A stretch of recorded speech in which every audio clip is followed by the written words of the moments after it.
limit the toxic relationship and nurture the good ones. Siyempre naman, ayaw natin ng toxic, di ba? So, doon tayo sa mga maganda mag-focus. Although, yung mga bad ones ay part din ng growth natin. So, hindi rin natin pwede kalimutan yon. Pero, hindi ibig sabihin na mag-focus tayo doon sa mga bad ones. Siyempre, doon tayo mag-focus sa mga good one, di ba?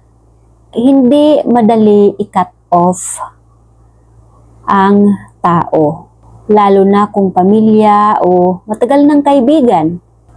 Pero, pwede mong bawasan ang negativity exposure.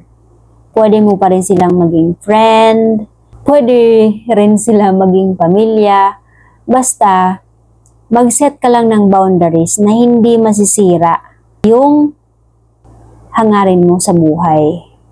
Mas piliin na kausapin yung mga tao na nag-i-encourage at hindi laging bumabagsak ang energy mo. At huwag kalimutan na relationship is an investment too. So, alagaan ang mga tao na totoo sa'yo.